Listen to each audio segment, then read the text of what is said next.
Thundergrunt.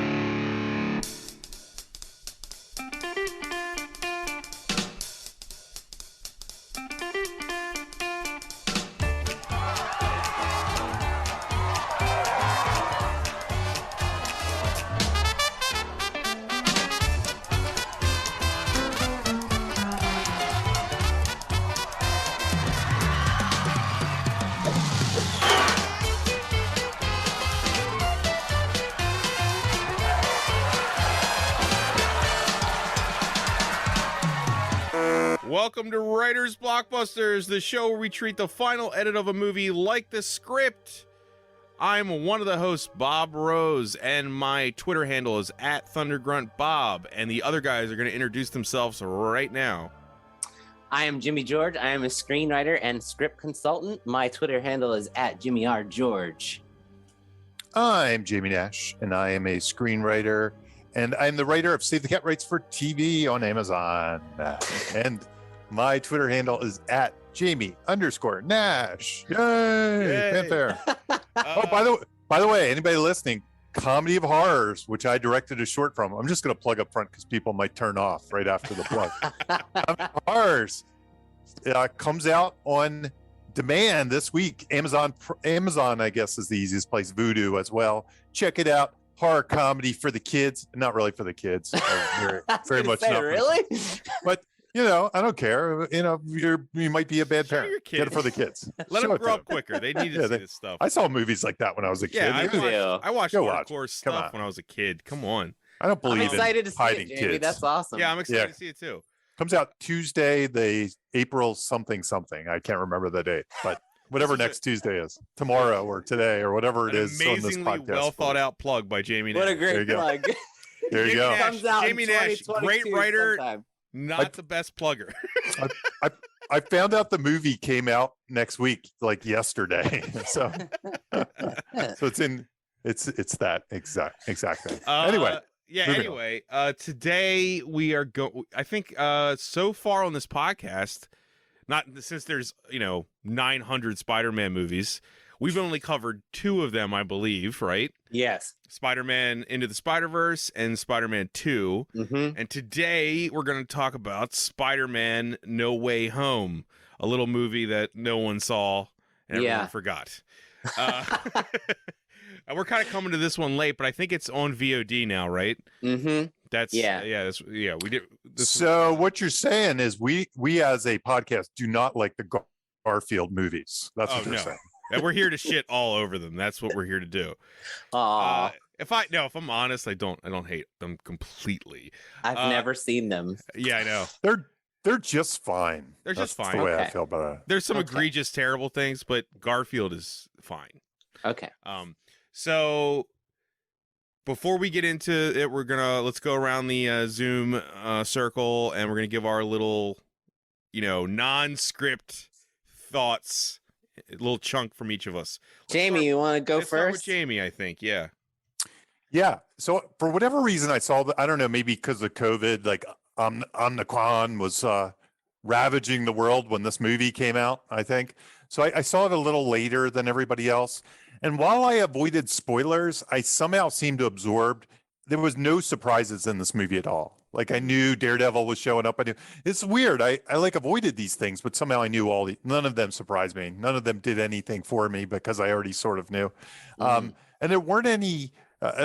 My only downside, I was hoping they'd do something beyond like the other movies, like they throw in Kraven the Hunter or something, or they throw in like noir Spider-Man or something. They give me a curveball that I wasn't expecting, as well as the ones I was.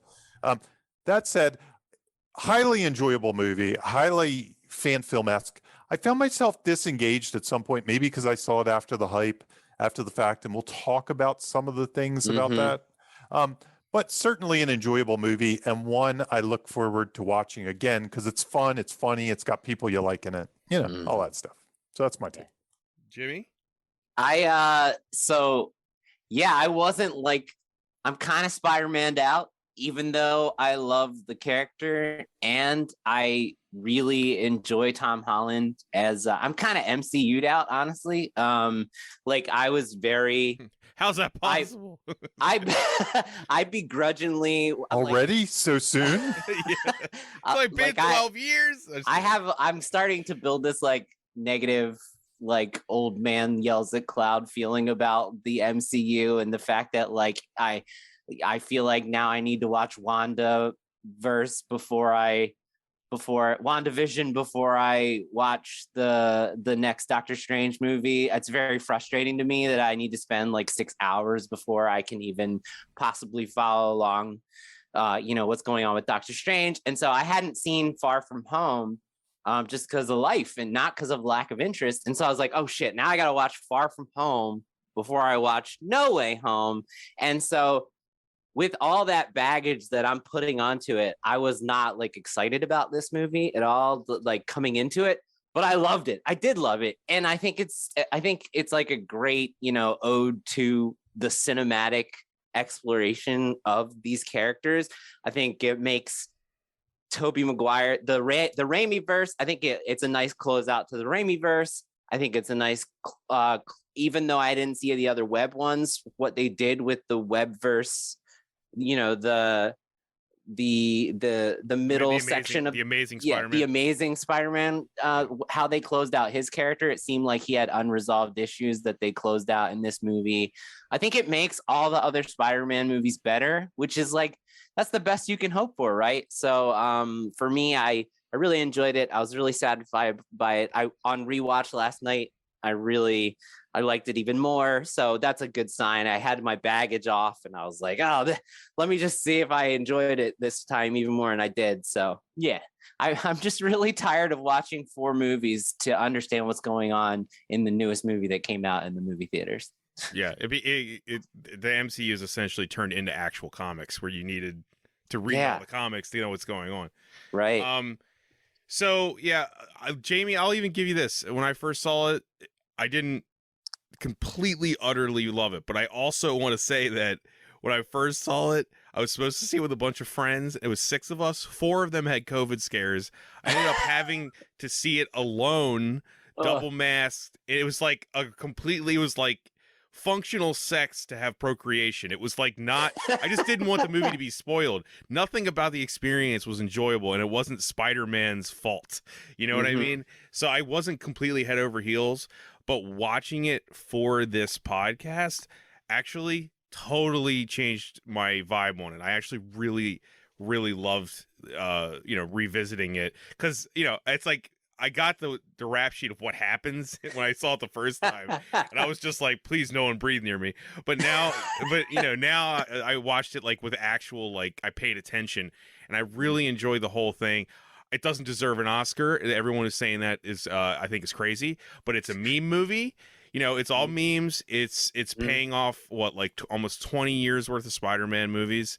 It's basically like MCU pornography. It's there to please us, and I don't think there's anything wrong with that as long as everything isn't that. It's okay to do this every now and then. I said that about Ghostbusters Afterlife. We needed a therapy session. For this, it was almost the same thing. We needed that therapy session, and now we can move on. Now Tom Holland's a man. We can move on, type of thing. And what I really like about this movie, I guess this is kind of a script thing, but I like that it might be the only movie I feel that's actually questioning how we treat these comic book villains. In all these, we got 900 of these movies, as Jimmy was pointing out. And it's the only movie where it was like, hey, wait a minute. The villains might actually deserve some empathy and sympathy. And maybe, it's just weird. I didn't expect that from this movie. I expected something less subversive. And I think that a lot of people didn't like that. I did, because I felt like that was the most subversive thing this movie had to offer, which is rare in the MCU because MCU is not subversive. No. MCU doesn't question itself. It just does its thing, and it keeps going, and it keeps, carbon copy printing everything. So I love that about this movie, and also seeing Toby again was just sweet. Absolutely. And I like Andrew too. He got a bad rap. He's a great Spider-Man, and it's sad that he didn't get a third movie. There's kind of a Garfield essence going on too. He's in everything. Tick Tick Boom was really good. I mean, all kinds of stuff. And Twitter just loves Andrew Garfield Spider-Man. Like, Yeah. I think the youngins really want him to have another swing at it. But anyway, Another swing at it. Bop, bop. Yeah. I was waiting for you guys to react to my. I try to make dad jokes for you guys. I'm a bit of a punsmith myself. Mhm. Oh. I'm just kidding. Anyway, Jamie, who wrote this shit? Who wrote the shit? Sponsored by Raiders Blockbuster T-shirts. Get him while they're hot. Yeah. So Chris McKenna and Eric Summers. By the way, before I click off of this, the box office of this thing was close to 2 bill worldwide. 2 mil would be devastating. 2 million. 2 billion That's like craft worldwide. services for this movie. Right. Exactly. That's what Tobey Maguire got to be in the movie, probably. Yeah, probably.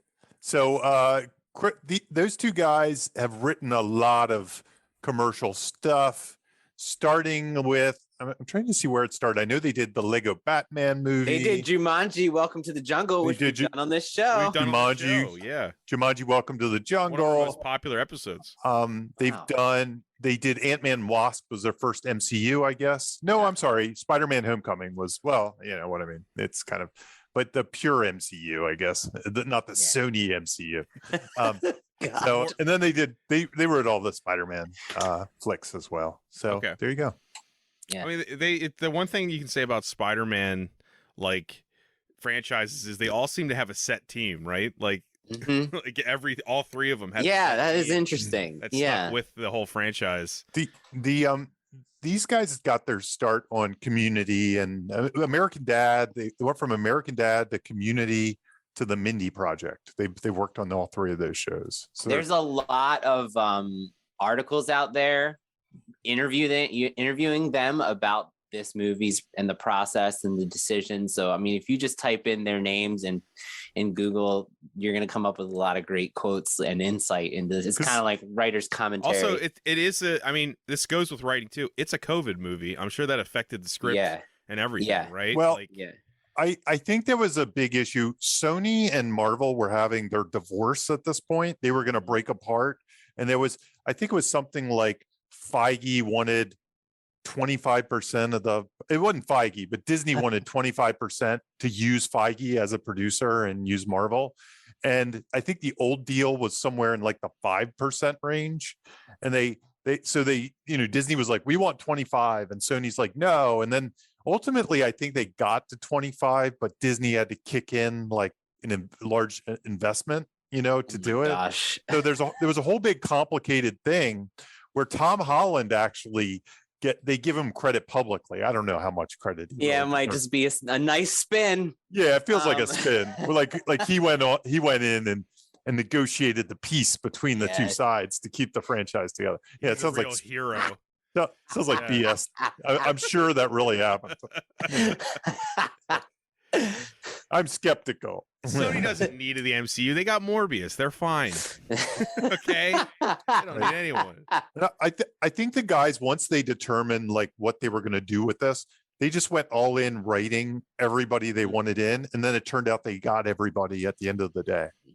It was Feige. All the villains and stuff, all the actors, all the villains, they said Spider-Man. in one of these, I think it's Script Mag interview, that it was Feige's idea to do more villains. They basically were trying to tease the Sinister Six, and Feige was like, why don't you just do sort of a Sinister Six in this movie? And they were like, oh, okay.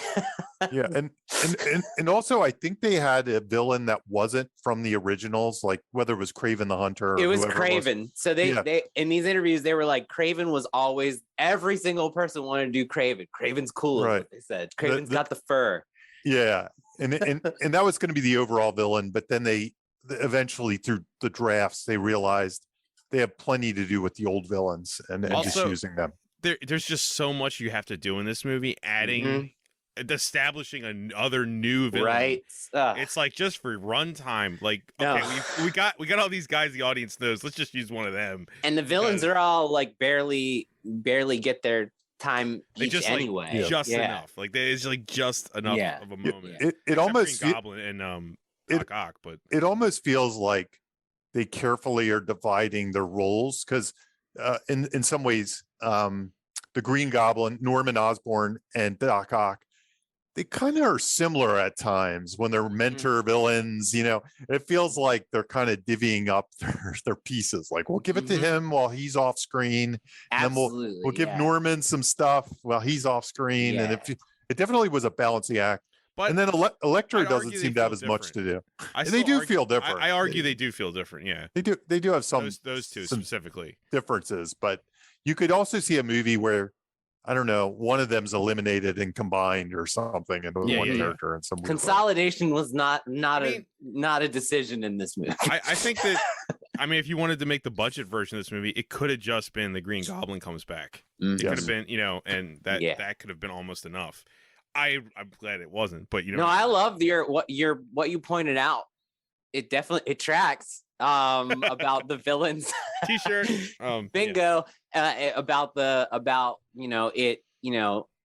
analyzing how we've treated the villains in the MCU up to now and pre-MCU Marvel movies, so I think that's a really good observation. And if you took out some of them, you wouldn't really get to do that and land what you're saying. Yeah, and I feel like, we always say the best villain is the one who is he still a human and believes in what they're doing. If you're this Spider-Man gets to look at the other movies from an aerial view. He's not in the story. Yeah. He's almost seeing what he's doing too. He's saying, maybe I'm also doing this. I'm killing all these people. Am I responsible for all this death? It's not without merit, It's more subversive than it has gotten any credit for that I've seen anywhere. Even for people that hate the movie and are criticizing it, they're all talking about lighting or something. I'm like, okay, that's not it. Anyway, let's get to the timeline. Story before the story in media res. Yeah. So, and we were talking about in media res. It's a Latin term for in the midst of it. Is what Google says. Thank you for defining that. Yeah. But essentially, it's the idea that you start in the middle of something. And by its nature, this is a sequel, so it does it. But I think this shows you why it's valuable, because I'm constantly giving this note out. I'm the big, in my book, I mentioned the breakfast scene that a lot of people have. The second scene of their movie is people eating breakfast with nothing really going on except eating breakfast and talking. And I so much would rather them swinging through the air and escaping something at the end of the last movie. The opening of a Buffy episode, right? Exactly. The opening of a Buffy episode. Sorry, it's just a good example. you start in the middle of something, and this movie, there's already conflict on the table. We're catching up. We're trying to remember if we weren't like Jimmy, who just watched the last episode. Jimmy, what happened? I think did the movie give you enough? Did you understand what happened? Right? Me? Yeah. Well, he said he watched the. I watched Far From Home. Yeah. Oh, no, I know. could never. I'm a completionist, man. That's why the MCU is killer. Gotcha. I'd say from my perspective, I forgot what happened in the last movie. I remember it as I go. I'm like, yeah, Jake Gyllenhaal did something and something happened. I don't remember. Well, you're probably the typical moviegoer experience there. Yeah. I just remember Jake Gyllenhaal and some big kind of foggy, I feel like technicolored explosion or something. That's all I remember. Enough, if you're paying attention, they give you enough at the beginning to understand. Yeah. That Spider-Man isn't evil, and J. Jonah Jameson is basically Alex Jones, and he's twisting the story. Yeah, and that's all you need to know, right? But and essentially what this does, and this is something I think is very instructive for writers. I just give this note so often that's why I keep making a big deal of it. That it establishes the things that need fixing on the fly, while it's telling a fun story. We're seeing Happy and Aunt May break up. We're seeing that happen. We're seeing the world turning against Spider-Man or realizing Peter Parker's Spider-Man. We see all the ramifications, but at the same time, we're establishing all those things that need fixing. It could have, a lesser story could have just been I'm going to college over breakfast. Me too. Right, I at can't wait to Dunkin' get the thing. Donuts. No, Jamie, he has to wake up with the alarm clock. The alarm clock. Chink. That's right.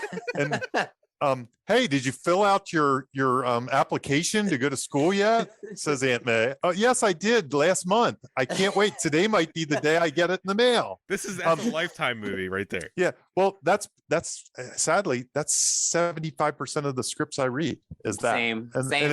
And I'm not even.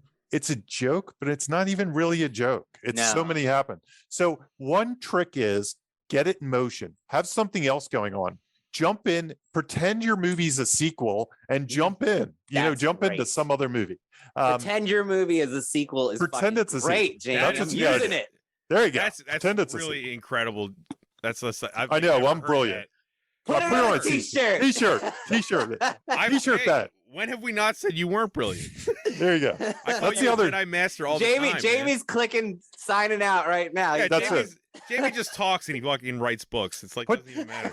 Put that on the back of the t-shirt. Yeah. On the front. And yeah. But Pretend but anyway. it's a sequel. Anyway, when I watched this, it just reminded me of the note I give all the time. And it's what gives this so much momentum. Yes. Because one of the things Jimmy sent, there's a link out there. You can get the script out there. And keep in mind, when you get scripts online, they're usually for awards and they write them after the edit is made. Mhm. So you don't get all those extra scenes that they actually shot. I think that validates our show too. It does. Yeah. It does Yes. because we're basically treating it like that. So Right. Yeah. Exactly. And the hard part about this script is it's like, I don't remember, it was like 170 pages or something. So don't It's learn 181. 181. So don't take that as a lesson, whatever you do. It's No. a 2.5 hour movie. So Yeah. It's about 1.5 per minute with this script. and 1.5 pages. we never really talk about it, but you really shouldn't write a script probably over 120 is the upper bound, but really over 100, 110 is getting to be too long. So 120 is way too long. 170, do not do it. Please do not do it.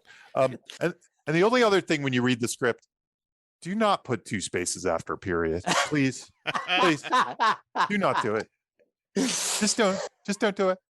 Anyway, can I Fuck you, Jamie. I do it every single line. Can I just add? Do you really? Are you at 2 spaces after You're a a period two-space guy? guy? Depends on the story. I wanted to add just one thing, Jamie. I don't know if Yeah. you guys agree with this, but like the in media res thing, it's not just the beginning of the movie. Like in this movie specifically, the fact that when Doctor Strange's doors open and the whole place is covered in snow, like little touches like that, like that didn't need to be like that. Yeah. But there's a story that just happened off screen Yeah. that we didn't see. The that off-screen adds- movie is huge in this story, Well, which is but not even on the in that talking little points. scene. There was an Yeah. off-screen scene that we didn't see where the whole place got covered in snow, and something is already going on Right. when he shows up. Your imagination goes wild. Yeah. Yes. We talked about in our Star Wars episode, go back with Eduardo Sanchez, and that episode, like every scene feels like it's kind of we're jumping in the middle of it. Yeah, It feels like something just happened and we jumped in the middle.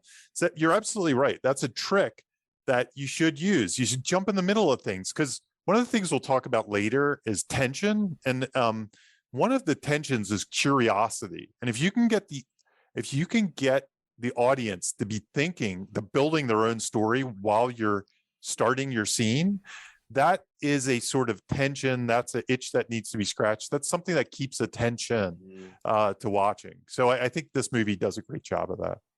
Yeah.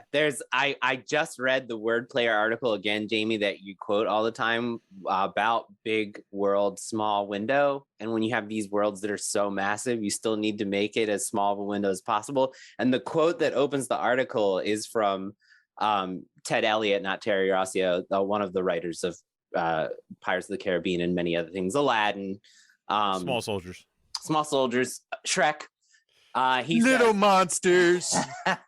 the quote is, "The way to make a boring movie is to show us everything." And I think that's like really instructive, keeping that in mind. Like they didn't show us how the snow got there, but it's filled with snow. So like, was it one of you guys that once said starve the audience? Star.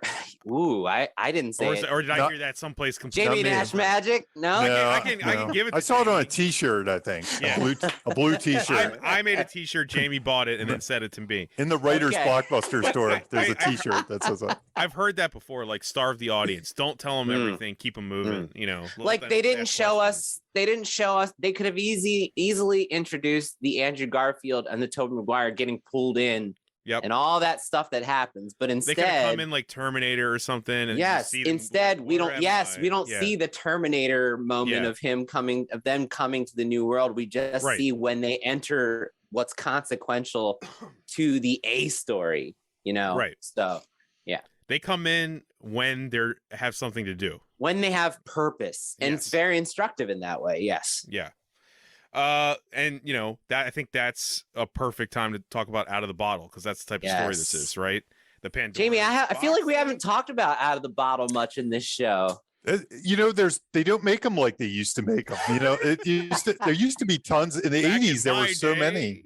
Yeah, in the 80s, like because all the ones I quote, like the Freaky Friday Mhm. and Bruce Almighty and Liar Liar and you know Shaggy Dog, Shaggy Dog. 13 going on 30. It was kind of the 80s and 90s kind of movies. So Out of the Bottle are stories that have kind of that sudden magic that it comes into someone's life. You know, they're kind of these classic stories where Big. somebody makes a big is another one. Somebody makes a wish, some magic shakes things up, and then they have to deal with it. And it's usually an ordinary person. Funny thing is, a lot of times people look at Spider-Man and say, isn't that out of the bottle? And it kind of is, because he's bit by a radioactive spider and, you know, he gets these powers. He doesn't go back to the old way, and he doesn't really learn a lesson from the powers that he can do it without the magic, but that's another matter. He's just stuck with it forever. He's stuck with it forever. Yeah. So here are the things that these are the three hallmarks in so Out of the Bottle, by the way, is a Blake Snyder genre. So Blake Snyder has these genres. He calls them genres. They're really story patterns. They're types of stories. We've talked about some Golden Fleece, Monster in the House. If you listen to the podcast, we bring them up all the time. One of them is Out of the Bottle. And here are the three tenets of Out of the Bottle. There's a hero deserving of the magic. There's somebody that deserves it. It could be either through a curse or because they're an underdog and they just deserve a kind of a win. You know, a Cinderella kind of story is an Out of the Bottle story. There's a spell or some kind of touch of magic. And you know, put spell in quotes because it could be technology, like click, for example, would be an example of so put spell in quotes, but some kind of magic. And it could be anything from body switching to like a magic item like click, or to be given godlike powers in Bruce Almighty, or a curse like in Liar Liar. So curse movies. I think Groundhog Day is considered an Out of the Bottle. He has it. He has the 5 different. I'll let you finish, and then I brought some of the examples from the book. So okay, perfect. Ahead, keep going. And then last but not least, so that's the first two. The third part is a lesson, and the lesson is something they learned, you know, from the magic because they went through the experience. And a lot of times it's like how to live their life without the magic, how maybe they shouldn't have made the wish, or they were better off without it. So there's this phrase he says, doing it without the magic. Usually they learn in the end something without the magic of how to live their life. The magic was in them all along. The magic was in them all along. And he actually says in the construction, in those 3, Blake says in those 3 parameters for an Out of the Bottle story, it's be careful what you wish for, which, you know, Doctor Strange says that to Peter. So this is very clearly, Blake breaks it down into 5 different. There's a great book, Save the Cat Goes to the Movies. It's like a sequel to Save the Cat that takes each of these genre patterns, like story types of stories, and the patterns that they seem to repeat. And he has 5 different types of out of the bottle stories: body switch bottle, angel bottle, which is like Mary Poppins, Nanny McPhee, Aladdin, short circuit, Bruce Almighty, thing bottle, which is like love potion number 9, The Mask, Jumanji, Death Becomes Her, curse bottle, which is Liar Liar, The Craft, What Women Want, surreal bottle, which I think is what this is. It's a Wonderful Life, Eternal Sunshine of the Spotless Mind, Groundhog Day, Pleasantville, Scrooged. So, and I wanted to bring in a quote, Jamie, that I saw in one of these articles that felt like perfect for this talking point. This is from, it's Chris McKenna. Is that how you say it? Chris McKenna, one of the think writers. so. Yeah, I think it is. Yeah. He said, You're asking me for pronunciation advice? well, it was an easier one. What's wrong with you, man? He said, because we were already talking about the idea of doing this as It's a Wonderful Life with Peter, going to Doctor Strange and trying to reverse the fallout from everything. So it was already in the air that he was going to go to Doctor Strange to help him clean up this giant existential mess that happened to him. It all started coming together when we decided that. So they imagined this as It's a Wonderful Life for Peter originally. So, I mean, there you go, right there. That's one of the ones we listed. Yeah, and it was sorry, Bob. One of the other things to mention too is there is a superhero genre, and I don't think the funny thing is I'm not a big fan of the superhero genre. I always think because it doesn't necessarily speak of plot. Where I like the story genres that feel a little bit more plot driven as opposed to the ones that are just like it has this kind of character. And if you look at the superhero genre, it's like they have an amazing power. They have a nemesis. They have You're a saying weakness. his teaching, his chapter on that and what it's trying to teach you. It also seems too specific to be useful, doesn't it? It does. I'm always like, and honestly, the cool thing about it is the superhero genre can apply to other things besides superhero things. Right. But I don't know. Whenever it seems like too easy, like I'm writing something about a superhero, so it's a superhero genre. Now I got to figure the rest out, But that's the advantage of this. Like the Out of the Bottle is a different type of storytelling for a superhero movie. Just like maybe when we did the Batman recently, that was a why done it. That was a different type of story to tell. I think it can help you. It can be instructive to writers. If you want to write a superhero movie, maybe tell a different type of story with it. Tell an Out of the Bottle story. Tell a why done it. Don't just tell a superhero story. I mean, that's the one problem I always have with the superhero genre. I think it's kind of the easy, if you're writing a superhero, you're like, oh, I'm that. I don't have to think about the rest. Moving on. Yeah, like we haven't got a imagine like a Superman Groundhog Day with like Lex Luthor beats him over and over the same day. And he has to figure out. He has to like Why would you say that? We could have written that and made billions. That, man. Shit. Yeah. Thanks a lot. Jimmy, can we erase this part? No, it all goes in. We have to cut that. Super loop. Super Looper. Yeah. Looper Man. Looper Man. Oh shit, there it is. You just do it without the IP. Just do Looper Man. Oh my gosh. Damn. Yeah. Shit. Why, Jimmy? Why? But that's like you take these you take something that's been done and then what are ways you can make it fresh? Well, you put the genre pattern spin on it and bam, you got something Superman and Lex Luthor body switch. Yeah. Dude. I think that might actually have been in the comics. That's probably I'm sure. in the comics. I'm certain the loop has been done in the comics. Yeah, somebody's done a Superman It's all been time done. loop Yes. issue you can't write stuff for like 100 years and not do not that. have it happen. Yeah. Wrong way goals, right? Yeah.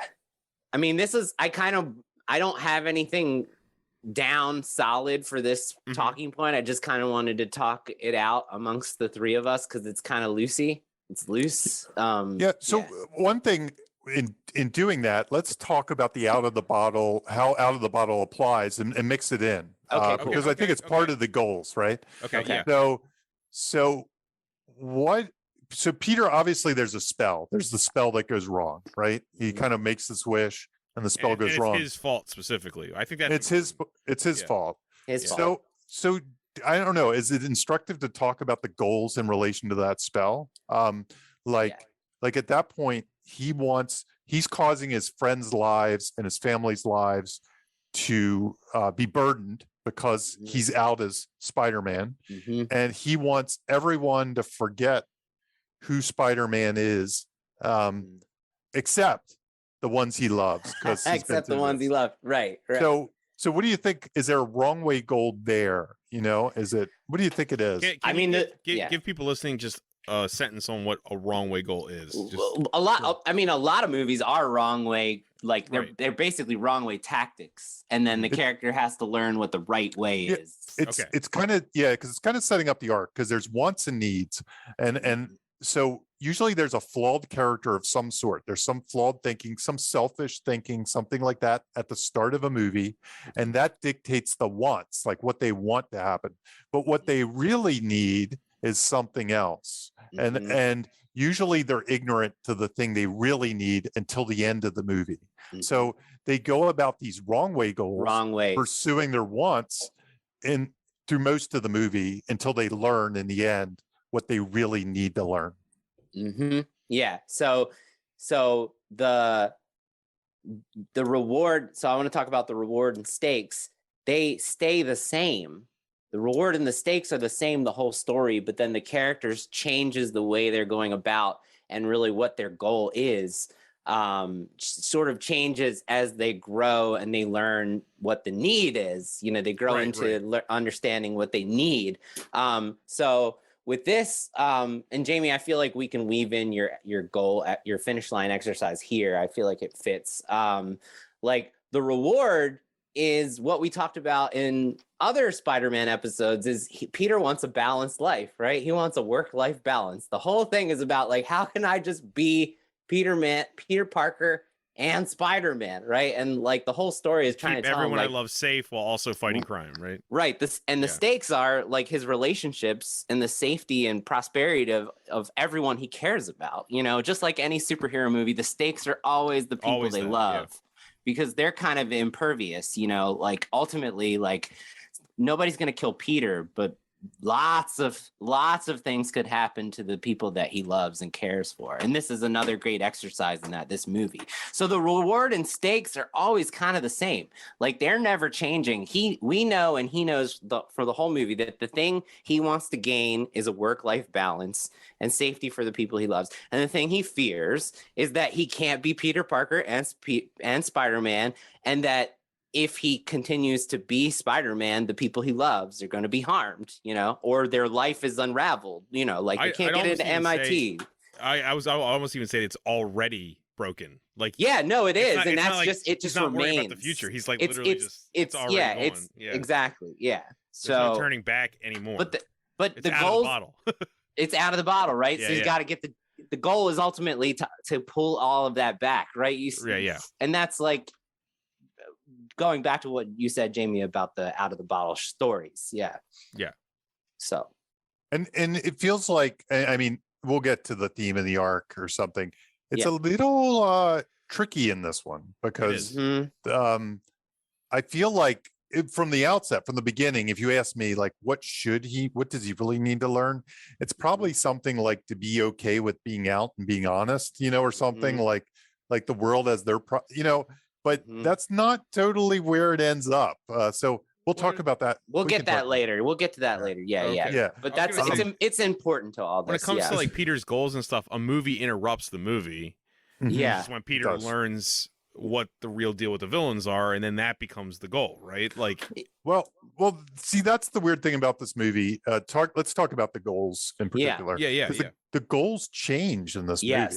Yeah. And they change like multiple times. And honestly, when I said I was a little disengaged with the movie, I think part of it, this is retroactive. I don't sit there and check off a checklist of save the cat things as I go. Yeah. I'm usually like find my mind wandering, and then later on I say, I wonder why it was wandering a little bit. But so there were a couple things I wanted to mention here. So when I do a class and have people try to do goals and things like that, when I talk to people about goals, I usually say the easiest way to engage people is to come up with what I've started to call the photo finish, the thing you can take a picture of and that the movie's over because you can take a picture. There's a finish line. As opposed to saying running fast, you say whoever crosses the finish line first. Like that's the goal. It's not to be the fastest runner, because the fastest runner, you could be the fastest runner in the beginning or the end, but who knows? You can't. But if I could take a picture of who won the race, it's easier to come up with. In this movie, there was something about the collecting the bad guys that I thought was tricky in a photo finish, because we didn't know how many bad guys there were, right? It was kind of episodic. It was just random. It was like, Yeah. hey, there's another guy here, and then there's another guy here. Yeah. So I think something about that disengaged me a little bit. I think also maybe because, again, somehow the movie was spoiled, so I knew who the three villains were. So it was exactly who I was expecting to show up. You know, it was like, Gotcha. okay, there's that guy and this guy. Yeah, this guy. Maybe if I completely went in cold and it was shocking to me that, oh my God, it's Doc Ock from the original, then maybe I would have been I'm so just imagining Jamie completely surprised by that. Like, yeah, maybe I Wow. would have been so dazzled and like, you know, off my game that I would have been totally engaged. But instead it was just like, yeah, I know he's coming. And then, okay, when's Norman getting here? Okay, there he is. And, you know, so, and it did just kind of go through them one after another in a very episodic way. And in fact, it was kind of easy to find them and to capture them. That part wasn't hard at all. well, in fact, the first time, like, when Doctor Strange captures some of them, it's all off screen, which I'm fine with. You know, the off screen. Yeah.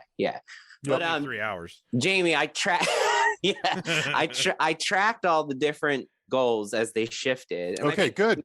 Maybe it's instructive to kind of talk about, like, because you can have many goals and Side that quests. be on, and the goals shift and change, you know, but it's all for the same end that it's always been, which is Right. to undo everything, you know, put the genie back in the bottle, you know. Right. So but I will say, I kind of think even that, when you say it out loud, it's when he's talking about the entire world forgetting that he's Spider-Man, other than the people who already knew, that's kind of hard to film.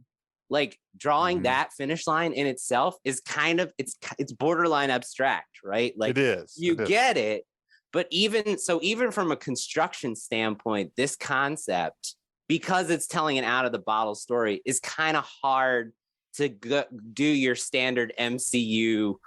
And there are MacGuffins galore in this, the goobers that they make fun of in the previous Spider-Man movies. There's like 3 goobers in this. Well, movie, what's the obvious thing though about him wanting that as a goal? The punishment should have been in another movie. The punishment might have been it actually worked, and then it's to be careful what you wish for because no one remembers you. And this movie makes it a completely different consequence. Right. Is Yes. that, like, well, and then it changes the goal because it's changing and it's the constant changes that are hard, and the mini goals, like, so here's the original goal is to cast a spell so everyone who didn't know Peter Parker was Spider-Man forgets his secret identity. That's goal number 1. Then when that goes awry, the goal shifts to capture the villains from the multiverses and complete Doctor Strange's new spell to send them back to the multiverse. Then the third goal changes to cure the villains of what happened to them in their universes to make them villains. So that's the third. So the goal then shifts, but we still have that goal, that original goal back there of sending them back after he cures them, right? But for about an hour of the movie, Peter is focused on curing them. You know, so that's which I would argue that does not feel like a sub goal of the bigger goal. That's just like a side. That's a whole, It's a different thing. It's a whole it's a spider webbing of the story. Yeah, I guess that's where I sort of agree that it feels like a little bit laggy there, but I also totally love that kind of a side thing where, like, in the middle of it, we actually see the character realize there's another problem that isn't about my problem. And something it's thematic. It works very well thematically, and Jamie's going to go into why it works, like the mechanics of that in a minute. But then once the curing the villains, you know, kind of falls apart, even though they end up curing the villains, for a while it falls apart, and then ultimately the goal comes back to just completing Doctor Strange's spell to send them to the multiverse. So we have like 4 kind of shifts along the way of what the goal is and what it looks like. And that's makes it a little harder, because even the mini goals are a little bit abstract. I would say they're filmable if you draw them, but they're very complicated. It's a very complicated drawing, Jamie. Like, yeah. You know what else is a little weird about this one too, for me, is, and I like this about it. But it's not treated very seriously. Like when Doctor Strange is doing the spell, it's all like a big joke, right? It's like, hey, come on, Peter. And he kicks him out. Like, it's not like, oh my God, this is a crisis of mega proportion. He just throws him out. And the whole thing is treated kind of like an 80s out of the bottle story a little bit, you know? Yeah. So it doesn't have like your typical superhero movie. The world will, even though the universe does seem at stake to some level, at some point. Stakes, when they're focusing on the goal itself, not all the Aunt May drama and all that, but just the goal itself. Often it's a joke. It's very jokey. It's a strange thing they've done with Doctor Strange, not to say strange twice, but to make him as kind of comedic and silly and goofbally as he is. Well, because he's almost like I don't know, he could care less about this. I like the explanation that number one, they're using, like, it's a sequel, right? Like, it's a sequel. They're using the fact that he is no longer the Sorcerer Supreme. He's not in charge. Right. He feels a bit more loosey-goosey. Right. He's also he's more a little jaded. He saved the universe, so he's a little more arrogant than he ever was. Yeah. So I think, like, character-wise, they kind of give Strange that... he's got the chip. He's got the license and the chip to be a little bit loosey-goosey when he's doing something this monumental, in my opinion. He's like, I gotta save the universe again.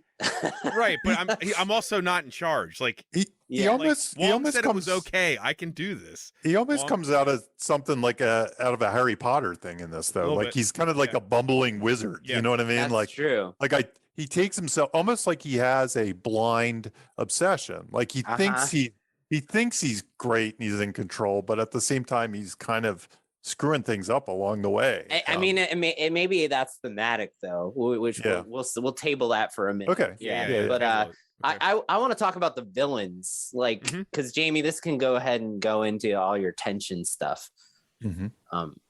Like, as far as, like, I think, Jamie, my guess why you feel it's such lags is because there is no, like, villain's plan. Like, it's so weird in the MCU. We are conditioned with our MCU expectations to have just this, arc villain with their plan that the heroes are trying to stop. Your arc plot story. Go ahead, Jen. Go ahead, Bob. Oh, I was going to say, once again, it's obviously intentional. And that's part of the subversion of the movie, is the villains are pulled out of their plans. Yeah. To a place where they have none. And and then you could almost argue that for a lot of this movie, the villains aren't the villains. They're winging it. Honestly, Doctor Strange is kind of the villain in the first half of the movie. I was going to say it's really a battle against the spell, and they're just Peter and Doctor Strange. But they're kind of the goons that are fighting for the spell. The antagonist, I would say, is Doctor Strange, and then Green Goblin. Right. Like, the writers said that in their viewpoint, Green Goblin is the main villain. Sure. But then for me, I go like, well, having the script is really helpful for like all this stuff. And Green Goblin is only on 13 pages of a 181 page script. So for you as the storytellers to say to me, the main villain is Green Goblin, and then he's only on 13 pages of a 181 page script, I'm that explains a lot then. A villain and an antagonist are two separate things. Right? This is an interesting discussion. I don't know. I would disagree. I mean, I definitely in my mind, you, but no, that they're two different things. Okay. In general, I hear what you're saying. So I'm here. So I'm taking my bias from the definition of a villain and making it. Yeah, I think we could make like Maleficent, and Maleficent's a villain but a hero, so it just depends on how you're defining. I hear what you're saying. Like you can have a protagonist that is not a good person. So let's look at it. Right? Okay, let's change. Let's look at it like, let's just point to antagonism then. Right. The Right. function of the story. It is kind of like how I say hero all the time for the story, but I don't necessarily prescribe that they're hero. a good guy. So I also get the villain part. So you can say villain or not, but maybe in this case we'll say antagonist since the villain. Yeah, we'll say antagonist. Like, to me, Doctor Strange is sort of the antagonist in the first half. Yeah, it's weird in that Until way. he's locked away, he is the antagonist to our. And I would even say, like, if you logline this, it's in some ways the spell is the thing they're trying to undo. But Doctor Strange is a face, you know. A face of the face of the antagonist. You got to put a face on the antagonism. You do, yeah. But you'd probably describe, like, if I was loglining, it would probably be something along the lines of Peter must collect the villains brought into this universe from blah blah blah, and the collections of the villains would really be his main obstacle in the beginning of the story, and then that story ends after he collects them, and then it shifts to something else. It's just completely different. He just decides that, oh, that's over with, we're gonna go to an apartment and we're gonna cure him, we're gonna fix him. That's the weird part of this story. That's kind of the strange. It is a complete left turn, but that's kind of what I like, you know. In some ways, the way I could view it too, if I were to redo like a really weird 3-act structure for this, maybe the 3-act structure doesn't really start until he collects all the villains. You know what I mean? That's a new. And then that second goal is really all act that 2. Is set up. Yeah, it's a really long first act. In some ways, the debate is, if you look at the debate as being, can he reverse the spell, and then he finally gets all the pieces and decides something else. That I can fix these guys, and then that's the movie, and then it ends. I don't know. I mean, there's a way you can kind of look at it. So, but Jamie, we've never talked about this before, and this was just my excuse to get these examples on paper so I could use them forever and ever. Because when you recently introduced me to this technique, I was like, I need it, man. I need these types of tension. So yeah. Well, and here's the weird thing about it. I'm not even sure that they directly apply to this, but I'll say them anyway. To this movie, but the reason I bring these up is sometimes when the tension isn't so. The primary source of tension in a movie, and I think tension is the thing that keeps us watching. Me too. And I could describe tension in a couple different ways. It's kind of an itch that needs to be scratched, but it's also planting something in the viewer's mind that they're thinking. They're either predicting outcomes, which is a lot of times what happens. They're trying to guess ahead of the story, or they're worried about something. I mean, if you see a cup and there's a little vibration in it and there's a sound. Yes, that's the sharp. What could that be? That's a storytelling tension. I would call that might be one of the tensions I have in this list, cinematic tension. Yeah. So the primary kind of tension is the dramatic question. Will the hero achieve the blah, blah, blah, or will the horrible thing happen? So will Peter Parker capture all the things and set the world back, or will the world be destroyed? That's the primary tension of the story. But then there's these other types. So curiosity is one, and that in media res thing often throws curiosity. So like when we talked about A New Hope last week, or was it last week? Whenever we talked about it. It was released last. You're wondering when A New Hope starts, and I know we don't call it A New Hope, we call it Star Wars. How dare you? So you're like, who are these robots? Who are these bad guys? And you're curious, and that actually keeps your attention. Creates tension, That's why I'm so opposed to the breakfast scene, because in the breakfast scene, usually in the beginning of a movie, you don't have any conflict, or you have little conflict. So if nothing else, give them curiosity. Let the audience be catching up as they go. And at least you have some tension in your scene, even if you don't have conflict specifically. Fear, suspense, we've talked about a lot on this podcast. That's where horror comes from. That's where dread comes from. It's kind of that the Hitchcock suspense level. Mystery is a great form. If there's some mystery that the characters are trying to figure out, the audience is trying to figure out. Poetic Batman episode. A poetic and surreal is one. Honestly, I don't use too much, and I don't have a great handle on what poetic would be. You're waiting for the end of the rhyme. It's kind of like that. Maybe something like David Lynch movies. David Lynch movies. Yeah. Just the fact, I think it kind of mixes a little bit with curiosity. It's unsettling.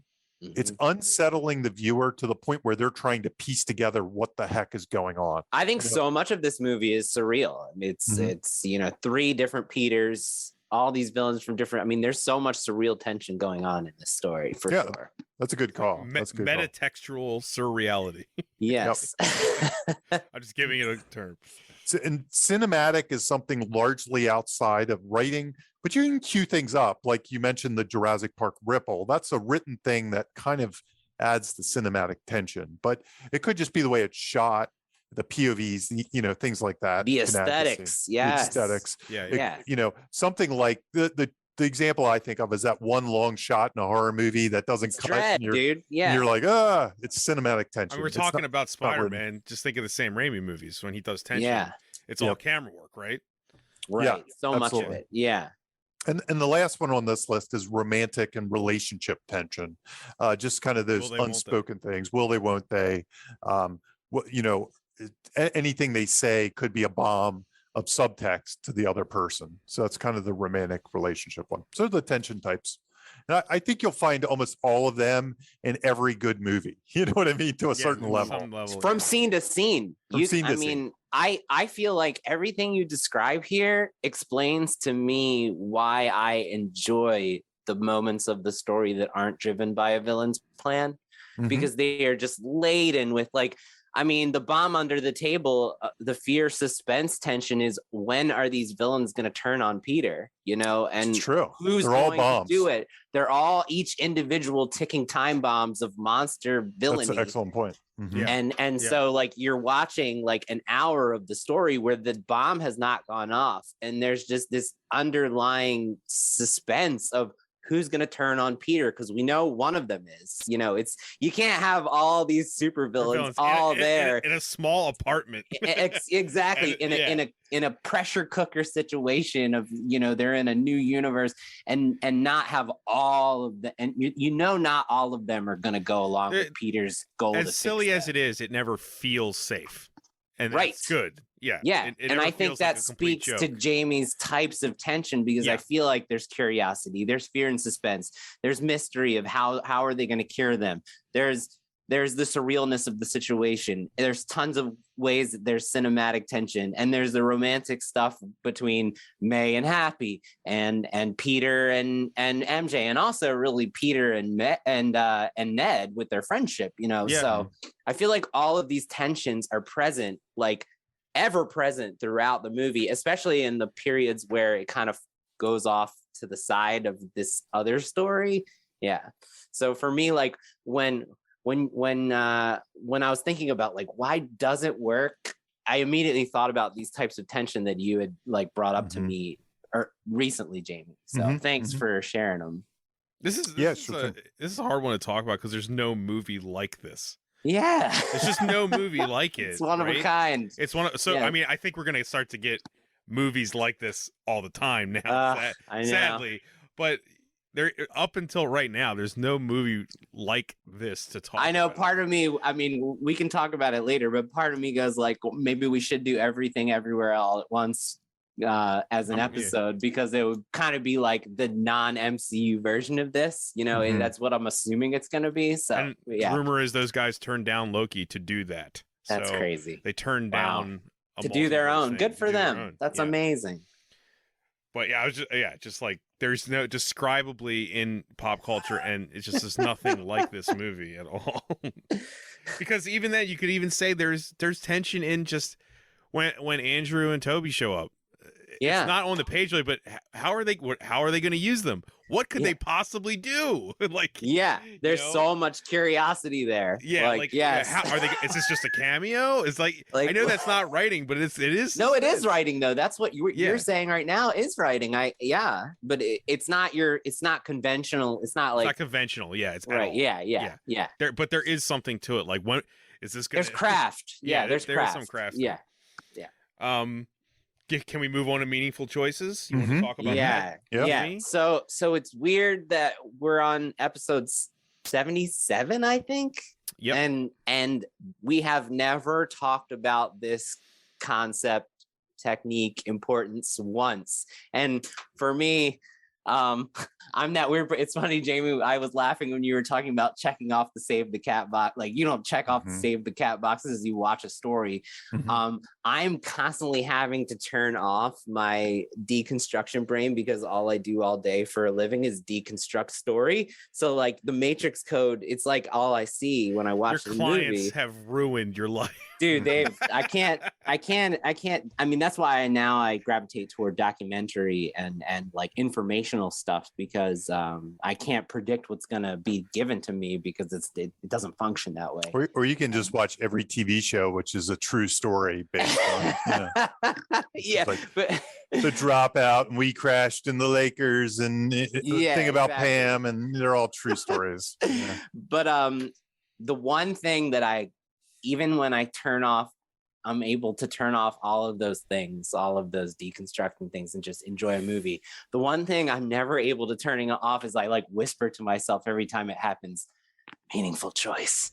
It's like my brain is appreciating. Then the person in the theater scoots away down the next. So bad. I feel so bad for my wife. She's constantly having to put up with me, like being weird about like when I watch these things and that happens. Like she's heard me whisper creepily, meaningful choice, like many times. And the reason that I was like, you know what, this is a good episode to do it, because I found myself saying that over and over and over while watching this movie. So let's talk about it. Is that a good thing? Yes, that's the best thing possible. That's why that explains why it's so good. So here's the thing. Like, I am constantly reading scripts that are just filled with meaningless choices. So let's talk about a meaningful choice first, and then what a meaningless choice is. And then I'm going to break down Peter's meaningful choices, and hopefully we can like learn, discuss how this works and why it's really crucial to telling a good story. So I have an equation, which is meaningful choice equals a painful decision plus a risky action taken. So a painful decision is something that forces the character to do something they normally wouldn't do, that's because of their inner problems and their need. We talked about the need earlier in the episode. So because of whatever their need is, they're unlikely to do something that the story is forcing them to make a decision about. And then the risky action is they have feared stakes and feared outcomes they will suffer for making the choice, but they do it. So they make the choice despite the feared stakes or outcomes. They cross the streams, right? They cross the streams, right? So the idea is to present your characters over and over and over in the story with choices that every step of the way that the stakes are stacked against them, no matter whether they choose option A or they choose option B. There's massive stakes on both sides of the decision, because then it makes it hard for the character to do what they have to do. And so I'll give you a couple examples of what a meaningless choice is. So there's three types of meaningless choices. One is they have nothing to lose. So like if there's nothing to lose, the choice becomes easy. And it's not only easy for the character, it's easy for the audience. So it's not compelling. When they make the choice, you're like, of course they made the choices. They have nothing to lose, right? The second is they have nothing to gain. Like if they make a choice and it doesn't help them in any way, then it's also a meaningless choice, right? The third one, and this is the one I see the most often, is if you choose the blue pill, good things will happen. If you choose the red pill, bad things will happen. Well, everybody in the audience and the character is going to choose the blue pill because we know good things are going to happen. So it's a meaningless choice when you only give the audience and the character something good to gain and nothing. The choice itself needs to be interesting. Yes, right. Yeah. Compelling because of that. So right, because like in the Matrix, like yes, you could stay asleep, but you can still live your life. Like there is something good to that. You know what I mean? Yeah, but there's also bad. Like it's complicated. No, I know, yeah. I know. I'm just saying there's also like you can keep on living and you can just be happy with who you are. That's right. Kind of a positive with the negative of not waking up. Yeah. Right?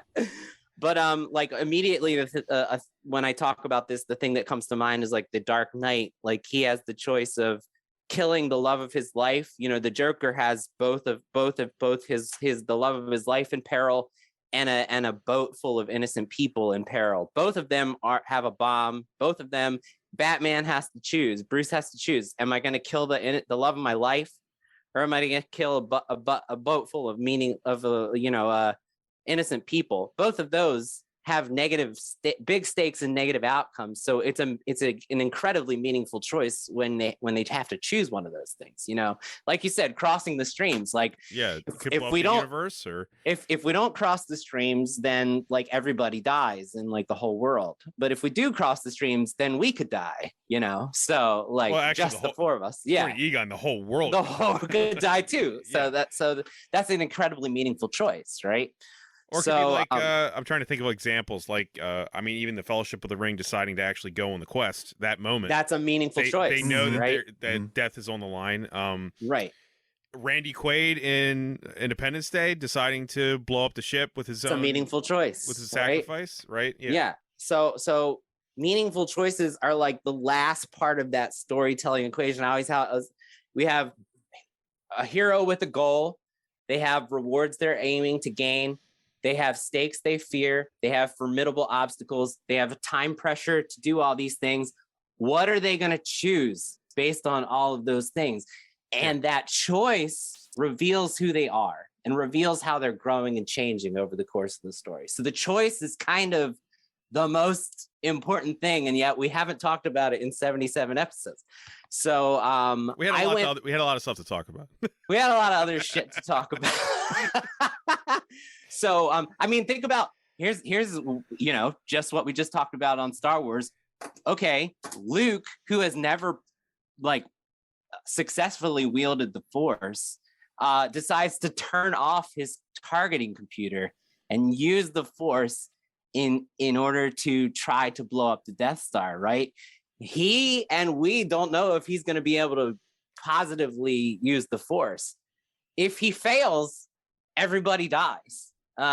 So like it's a very meaningful choice. You know, if he doesn't choose to use the Force, he's going to have to use the targeting computer that every single person we've seen on screen before has failed, and that he has failed to blow up the Death Star. So it's an incredibly meaningful choice to do that, you know, and that reveals character, and that's his big moment of growth and change, and shows us how he's growing and changing. So I think if you look at like all the big moments of any movie, you're probably going to see that there's a meaningful choice that created that big moment. So yeah. Yeah, I mean, it's related a little bit to something I talk about a lot, which is just tactics. You know, I call it tactics. And tactics are just the way a hero, we'll put that in quotes, uniquely, it could be a villain, but the hero of your story or the scene uniquely chooses to try to achieve the goal. So, and the example I always give in my class is, imagine if we're in this room and there's somebody blocking the door that won't let us out. SpongeBob is going to handle that differently than James Bond is going to handle that differently than Marty Bird from Ozark. They're all going to, or Walter White, they're all going to use different tactics, and they're all related to their character. Right. You know? And they all say something. Like, I should almost be able to tell you the tactic and then let you match up the character, and it should be very obvious. Right. Which thing. The choices. Yeah, that's good. That's good. That's really good. As opposed to a lot of people, when they write tactics so generic they could match up to almost any character. That's like, I mean, you know, exactly. We've talked about the premise specific tactics in plenty of episodes. Yeah. That's good though, that the tactic reveals like the character, as far as like even like down to like we could match up. This Bond is the one you're talking about. SpongeBob is the one you're talking about. Yeah. Marty McFly is the one you're talking about. Peter Venkman is the one you're talking about. Jamie, yeah. Could you almost say like the audience should relate to the character, not to the tactics? Because the tactics are so specific to the character. Like, if you want people to love something, they have to love the character, but they don't necessarily have to love how they are and how they do things. Right. Because if you make how they do things so normal, then they're not a character. It's true. It's true. That's true. You know, imagine if SpongeBob did the exact same thing I did. Something would be wrong with the writing. Or me personally. I don't know. Maybe me. Kind of remind me of SpongeBob. Maybe me and old Sponge are aligned. I don't know. But so I went and I broke down, and I'm gonna micro machines it. It's a massive book report, and there's another one coming. But I went and I what I did was I brought up the meaningful choice, and I referenced the line that shows that informs us of the stakes related to making that choice, to show the audience like how Peter is growing and changing. So that's the point of the exercise is how this meaningful choice shows how he's starting the wrong way and then ending up growing. And they're all very like meaningful choices that like the audience would even have a hard time choosing themselves, which is why they're great storytelling. Okay, so the first one is the obvious one. It's the spark for the whole movie, which is Peter asks Doctor Strange to cast a spell so everyone forgets that Peter Parker is Spider-Man. We get a warning from Wong right before that. Wong says that spell travels the borders between known and unknown realities. It's way too dangerous.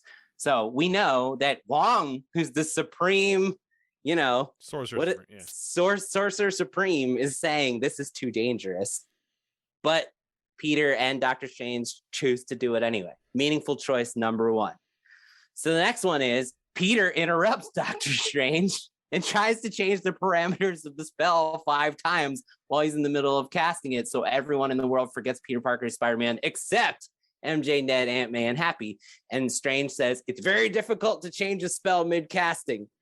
The third one is Peter tries to convince the MIT vice chancellor to give MJ and Ned a second chance. That's very brave, even though it's just on he's as Peter Parker. It's a very brave thing to do, to like confront the chancellor and say, don't hurt their chances just because they're related to me. That's a meaningful choice for Peter to do. And it reveals character, right? It reveals how he cares about the people he loves.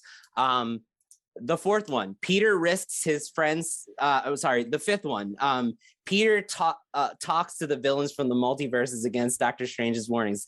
Dr. Strange says, I think it's better if we don't engage after he's captured them. He says, I think it's better if we don't engage with them because frankly, the multiverse is a concept which we know frightening little about. But nevertheless, Peter starts talking to all of them. The next one is knowing he's sending them back to certain death. Peter steals Doctor Strange's spell box, preventing Strange from sending the Cage villains back to their multiverses where they will die. So another meaningful choice where like if he keeps them here, bad shit's gonna happen, but if he sends them back, they're gonna die. And so that's stakes on both ends. Right. So and the choice reveals more character about Peter and who he is. And the next one is Peter uses his math skills to trap Doctor Strange in the Mirrorverse and takes the spell box and magical ring to try and help the villains. Once again, it's pretty fucking dangerous to lock Doctor Strange out of the equation, right? To even like fight Doctor Strange, to even the choice to actually go against him at all. I mean, to take your new Tony Stark, the guy who's like who you can look up to most, and the guy who helped you save the universe before, and just lock him away on purpose so you can try to keep a bunch of villains from continuing to be villains. The choice is I know better. He's making the choice to say, I'm going to listen to myself more than the guy that I probably should, right? So that shows you that he's got more growing to do, right? He's regressing. Right. He's regressing a little bit. Right. So we're revealing more character here. Next one is Peter takes the villains to Aunt May and Happy's safe house to try and undo what created each of the villains. This is a meaningful choice in like multiple ways. There's so many stakes here. Like, right? They could hurt Aunt May. They could hurt Ned. They could hurt MJ. They could hurt Happy. They could get out and hurt the world. There's so much at stake on the one side. But on the other side, there's the moral stakes, which is he knows that if he doesn't try to help them, that they're all going to die. And most likely they're going to die because of Spider-Man in other versions. So it's another meaningful choice. It also gives us total character. It also defines the character of Aunt May really well. It defines a lot of people going along with that specifically, choice. Specifically, that's important in this movie, but it really helps define her as well and what she instilled in him. Right. It's supporting that choice. Yeah. Yeah. That's good. the next one is, instead of pressing the button on the spell box and sending the villains back to their multiverses, after his plan to save them and cure them has unraveled, when the new Peters come through, once again, he has the box in his hand. He has the power to send them back and to end all this, but he hasn't cured them yet. So that he still knows that they're going to die, the villains, if he sends them back. So he makes a meaningful choice to, instead of pressing the button on the spell box and send them back, to work with the other Peters to try again and cure them. So that's another meaningful choice, another thing that's revealing character. And it's very captivating, right? Because you as an audience, that's a tough choice to make, right? The next one is, this is the big one. It's a bad choice. It's a regression. Peter tries to deliver the death blow to Green Goblin. Peter tries to kill the Green Goblin. That's a very meaningful choice. It shows that he hasn't fully grown yet, right? He's regressed a little bit. And so often I'm reading these scripts where we just get a straight path to the arc. We don't get any regressions. And we've talked about in many episodes, George McFly is a great example where George McFly is growing and growing and growing and getting brave. But when he's face to face with Biff, he actually has a big moment of regression where he cowers and he doesn't deliver the blow that he's planned to, because he regresses back to his old self. So this is a major moment of regression, and how they show us that he's regressed a little bit is by showing us that choice, right? He chooses to kill Green Goblin, but he fails. So the next thing is Peter, this is, there's oddly enough, even in the climax, there's 3 big ones. Peter asks Doctor Strange to cast a new spell. This is the most important one, because we've seen him be faced with this choice at the beginning and go the wrong way, right? Wish for MJ and Aunt May and Ned and Happy to remember him. And now he's faced with that same choice again, and he chooses for them to forget him as well. And that's like the most important thing about using these meaningful choices. If you can offer your character a choice early on where they choose the wrong thing because they haven't understood their need and they haven't learned the lesson that the story is trying to tell them, and then you give them the same choice again near the end, and that's a way to show the audience that they've really grown massively over the course of the story. So here Peter has the same choice here, and he makes the right choice and has Doctor Strange do the spell, and Doctor Strange also makes the right choice here too, right? So it's kind of a meaningful choice for both of them. And then there's 2 more. In the donut shop, Peter has the letter, and he's ready to, and the plan that he and MJ laid out was that he's going to read her this letter to try to convince her that, like, they know each other and they're in love. And Peter chooses not, and that's like a thing. If you when a character chooses not to do something, that's just as powerful as when a character does choose to do something. So Peter chooses not to try and convince MJ and Ned that they're friends, and that's a very meaningful choice. And it shows us once again, it doubles down for their benefit and the world's benefit, and that shows us once again that he's grown, right? They're doubling down on the proof that he's grown and changed. And then there's even one more right before the ending, which is he sews his own Spider-Man suit, because he could just stop being Spider-Man. You know what I mean? Like, after all this, but he's sitting in his apartment and he sews his own Spider-Man suit and he goes out to fight crime once again, even though, like, he makes the choice to leave his mentors behind, all that stuff behind. Yeah, right? He's not Spider-Man Jr. anymore. He is Spider-Man. So those are 14 meaningful choices in this movie, and I think it speaks to why it feels like Peter grows so much. Why it feels like we're witnessing so much story happen is because Peter's faced with so many meaningful choices along the way, right? Double-edged swords, nonstop double-edged swords. Like, you're damned if you do, you're damned if you don't. So if you can come up with ways to brainstorm endless, you're damned if you do, you're damned if you don't, for your character, that's a really great way to show the audience how they're growing over the course of the story. So I felt like this was the episode to really dive into that. Everything you just said is really why the movie still, it's not just a meme. Like actually Holland's story arc in this and all the choices he makes are the reason it's not just about Toby and Andrew showing up. You know what I mean? Like, yeah, exactly. It could have been just about that, but if you actually removed all that, I think that the actual movie, Holland's movie, is actually pretty good. I do too. Yeah, it's like a solid movie without all the other noise. Yeah, it's got a lot of noise. It's got a lot of noise. So much noise. But if you just pay attention to that through line, it really does work. Thanks for humoring me on that one, on that book report. Hey, we had to hit it. 77 episodes. We had to hit it. And really, another way you hear that said is just constantly create dilemmas. That's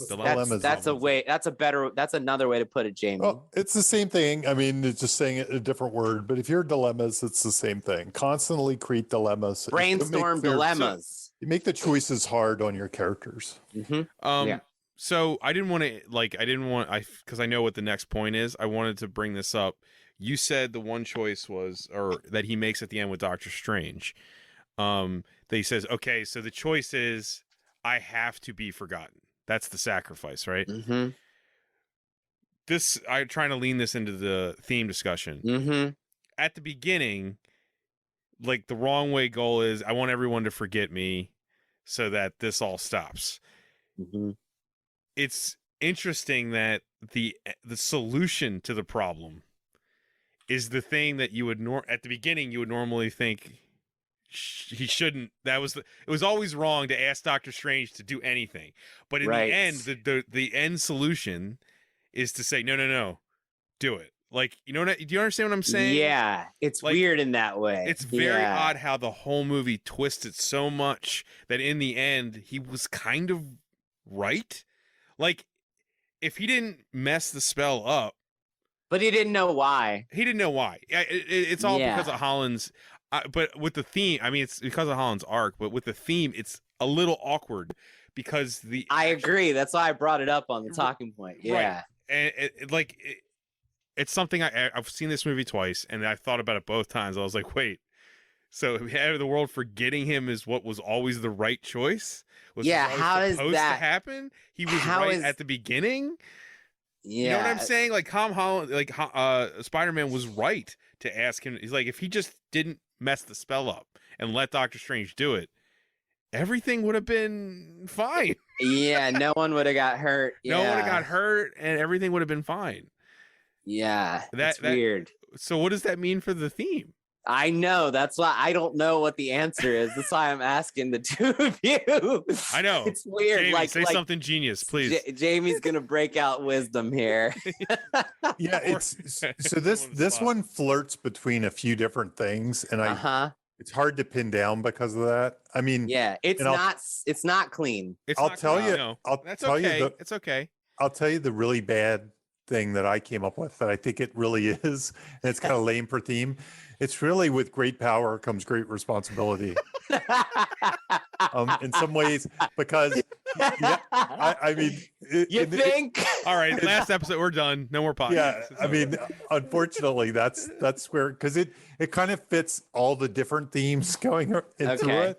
So if he had more responsibility in the beginning, he wouldn't have done the spell. He just would have taken responsibility and lived with his thing, as opposed to going for a shortcut. Later on, when he fixes the bad guys, that's him dabbling in responsibility over, that's good point. over just using his great power. And then in the end, he chooses self-sacrifice and he takes the responsibility, the pain himself, so everybody else can go on. So but completely agree with that, Jamie. But I think it tracks. No, it does track, man. It does track. But in this, you guys, I think, I don't know who wrote this, but says, does Peter learn the lesson? I asked on this, on the point you're talking about. No, I mean, sort of, but it's weird. Feel like the lesson he does mostly learn is about rage and sympathy and empathy. Like, that's the lessons that I feel like he learns on screen more than the responsibility thing, which is what the two Peters are talking about. Like, like, I mean, when Toby grabs the thing and stares him down, like, dude, this is not the right. This is not the way. This is the only thing I'd say about that, though. The rage doesn't really show up until after Aunt May dies, so that's like a mini lesson in some ways. Back end. No, I know. Like, so there's like the script really helps in this. The topic of work-life balance is constantly constantly debated. You look at the debates, right? And you look at who the villains are and what they're saying, and who the lesson characters are, the agents of change, and what they're saying. It's so all over the place in what everybody is preaching to him. People are preaching to him about everybody deserves a second chance. People are preaching to him about like fault, so responsibility, right? Like it's your fault, it's my fault, it's your fault, it's my fault. Yeah. The other Spider-Men are basically preaching to him, don't inflict your pain on others. Yeah, exactly. And that whole rooftop scene is and then control, that, right? like Doctor Strange talks about control. He's in the Mirrorverse. He's like, I'm in control here. And we get to see that he's not in control. Aunt May talks about control. Happy talks about control. Green Goblin talks about control. Octavius talks about control. Peter talks about control. Control comes up 17 times in the script. Damage control. Damage control unit. Yeah, literally. Yeah. I'll give you 3 more that are just kind of lobbed out there, to say this could be a theme. There's you can't live both lives, the work-life balance. Yeah. Work-life balance. So, I mean, they say it explicitly like that. Mm-hmm. There's don't expect good things. There's that one that's out there. Right, that rings a lot of bells. That shifts. Yeah. Yeah. And then there's another one like, then this one's the weirdest of all because it's hit a few times, but it's like almost like he's morally wrong to try to fix somebody. Yeah, fixing is a big repetition in this story. Yeah. And and honestly, that is what he's doing with the spell and stuff. He is kind of without people's consent, making them lose their minds. He's being a control freak over the whole world. Freak. And everyone in his life, in his life. Yeah. Do you feel that he does that in the end too? The messy nature of all the themes. Do you feel that does go with like a teen story though, like to some degree? You know what I mean? Like it's a youthful story where the character is so non-formed. It's definitely like he doesn't have any. He kind of like the 2 movies we've been through him with. He has never had any answers. You know what I mean? Like he really hasn't and this movie's summing up this character that has had no concrete really anything.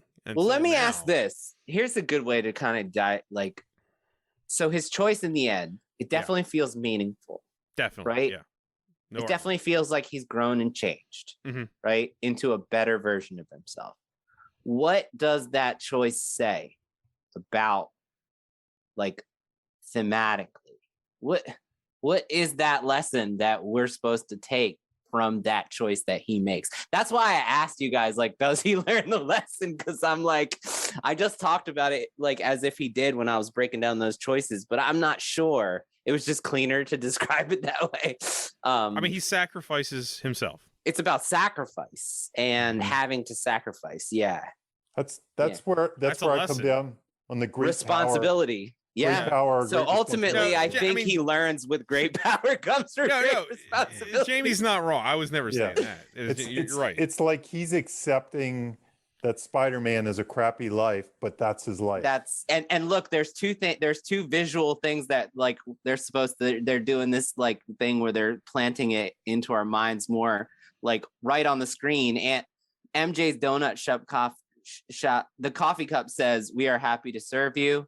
Mm-hmm. And that's one of the last images of the movie is him putting it on his new desk. They focus on it. They do a rack focus from the cup to the Lego. And then Aunt May's grave says, "When you help someone, you help everyone." Yeah. So those are, I mean, that's with great power comes great. Jamie, you're right. There's that thing in my screenplay will beat up your screenplay, which is a book, and that I always liked. I always got. But he says the act breaks go like this. You start out act 1 as an orphan, whatever that means. You go to act 2 as a wanderer, right? Because then you're wandering, you're trying to figure it out. The middle of act 2, you're a warrior, which I can kind of see in this. He's kind of wandering at first. Then he goes to warrior when he's trying to fix them, like he's taking a bold decision and trying to fix them. But then in the end, you end up a martyr. That's where you end up. Then I don't know. That fits this. That fits this. Definitely yeah. fits in some ways. Yeah. How about that? I don't know. I'd have to discuss how the orphan fits. Like, is he an orphan to the world? Is he kind of aimless? He doesn't know. He's unruddered. I don't know what to say about the orphan part. But despite all that messy, all these 4 or 5 or 6 different thematic debates going on, ultimately it comes down to, with great power comes with great responsibility, which fits the brand and the character and totally is absolutely measurable. But especially Jamie, we always pointed out all that stuff. Yeah, we always say, like, would the character be the character from the end do the same thing? The before and after? Absolutely not. This is like a perfect example. Like, he is a different guy. And they illustrate that with those 2 choices. Right. You know, the before and after snapshot are 2 very specific different choices. Guys. Different choices. Yeah. Yeah, I still think the bumbling wizard could have come up with another spell. I think so too. I mean, it's such a goofy magic. Like, he seems like, I mean, he whipped that first spell up so easily. Like, was just like, let me whip this up for you. We'll do this. The whole multiverse was collapsing. What do you want him to do? You know. I'm sure there's a reverse spell somehow he could go back to. Isn't that double mumbo jumbo, Jamie? I mean, this movie there's like 17 mumbo jumbos. Yeah, you just have to go with it. Yeah. God. Yeah, I mean, especially when it comes to Doctor Strange, his name says it all. You can't question it. It's like Doctor Who. You just go with it. Timey-wimey, right? It doesn't matter. We got nightmare fuel exercise. All right, we got the second book report. It's a little quicker. So I've talked about this in like 4 or 5 episodes, but this one I dug a little deeper. I actually gave examples of how the technique is used throughout this movie, and it's another reason why, you know, as I dug in the second watch, like, why do Jamie, I fully felt all the things you're describing during the first experience. You know, it kind of lags. It's got the lack of your conventional villain's plan and the hero trying to stop the villain's plan. The choice of doing it as an out of bottle story where Peter is the master of his own disaster leads to a weird feeling MCU movie. So, but in my mind, I was like, why do I enjoy it so much? You know, it's not just because I don't have like insane love for these characters or this universe. I'm not someone who like has watched Spider-Man, 20 times, the, Homecoming or anything like that. But I love Doc Ock. Yeah, no, I enjoy them. So this particular exercise is another reason why I think if you look at the movie and how it uses it, it explains why we feel so much as we're watching the story. So a great prompt as you're brainstorming what's going to happen in your movie is the nightmare fuel technique. So this doesn't just work with literal nightmares and horrors we've talked about in the past. Planes, Trains, and Automobiles. Steve Martin's character is terrified of making emotional connections with other humans. So the story John Hughes just brainstormed one situation scenario after another that forces Steve Martin's character to emotionally connect with other humans. That's the whole reason it feels like such a deeply personal story, because he specifically said, what scares the shit out of my character internally? And he just dreamed up every possible scenario related around that inner problem. It doesn't always have to be an inner problem, though. It can also be external. So I have a couple prompts that I use for my clients with this, and I do it myself, which is ask yourself from your character's perspective, I'll do anything you need me to do to achieve the goal, except the one thing you need me to do to achieve the goal that scares the shit out of me. It's the meatloaf thing. It's the anything for love, but I won't do that. I would do it's that, right? Yeah. But you also can ask, like, what are the nightmare scenarios that keep your character up at night? What are the worst things that could possibly happen to them? Right? That's literally the first thing I ever ask when I come up with a character. Once I know who they are, is I go, okay, what's the worst thing that could ever happen to them? That's happening in this story. How are they going to respond? But then you workshop that, and you don't just create one.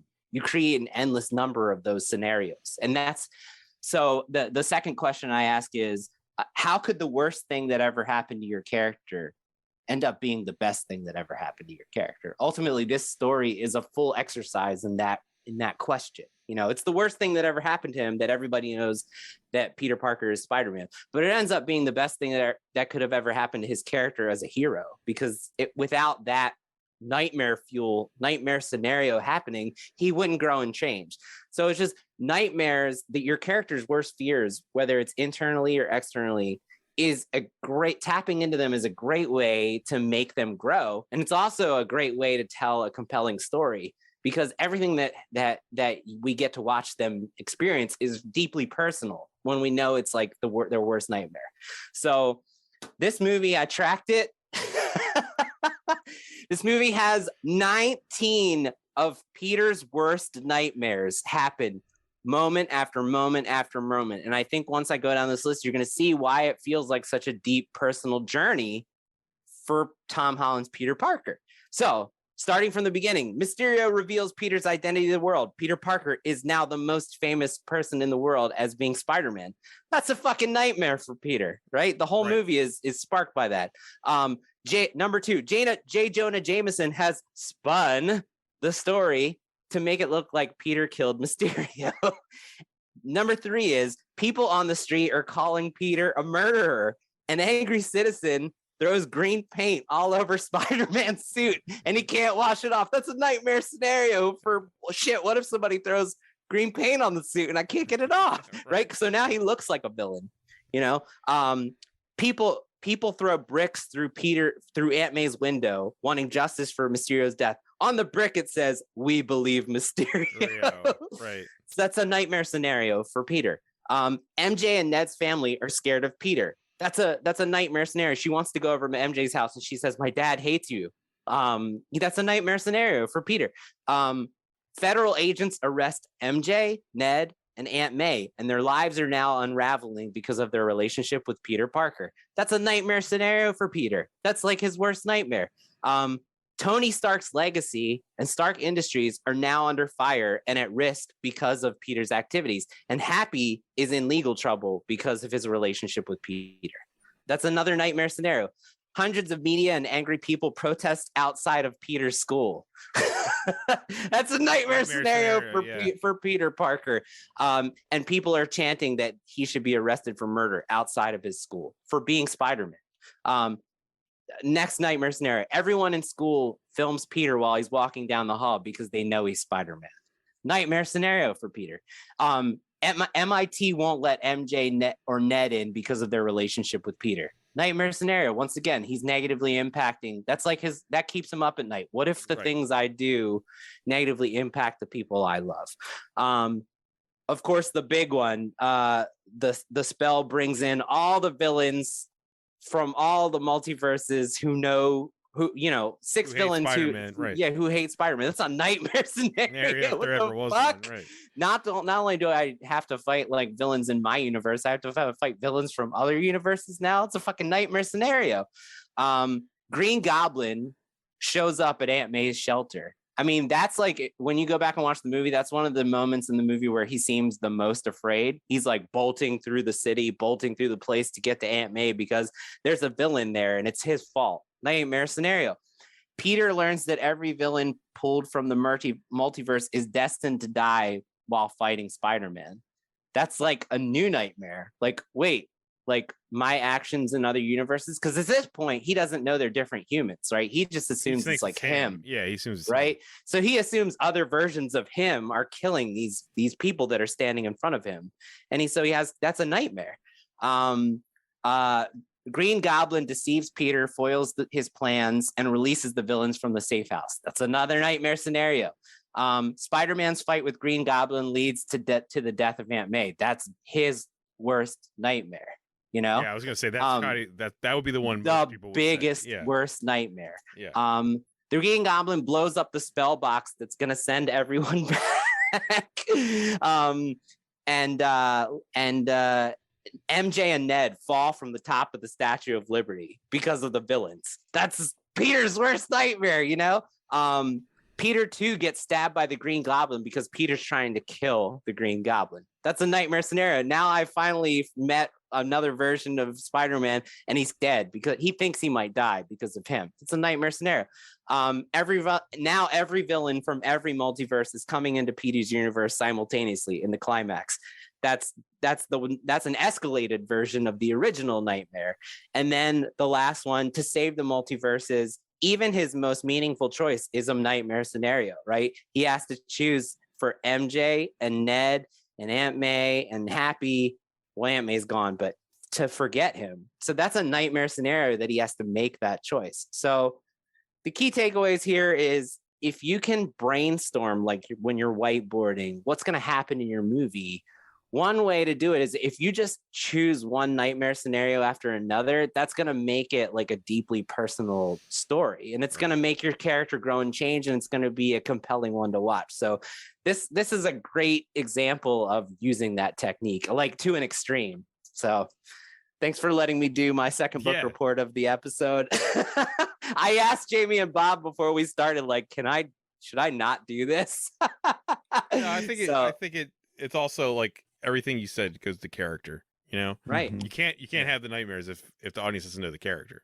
Yeah. So there's groundwork to be laid to do all that. There's groundwork to be laid, but if you make them experience one nightmare scenario after another, it's gonna lead them to grow and change in order to get through the experience. So SpongeBob's nightmares to be out of the water, right?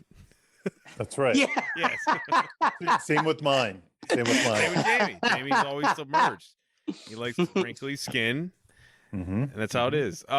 This is one we talked about. The last thing we got here is we've talked about. Did we talk about this on the last episode? No.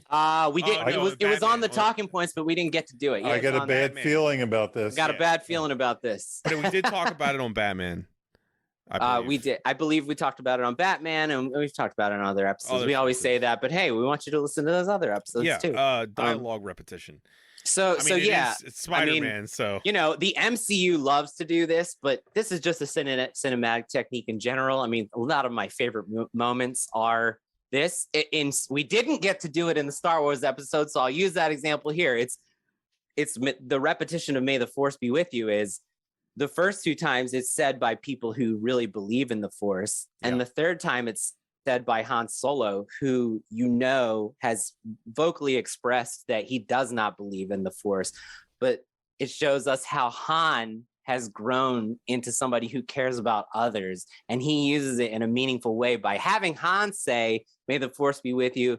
It feels special, right? It adds deeper meaning, and it shows us that Han's grown. So one way to show, this is just another technique that the movie uses. We're seeing all this craft on display here. Like these writers know what they're doing. The Han one always bugs me because I'm always like, is it sarcastic? Oh, really? No, I don't really think so.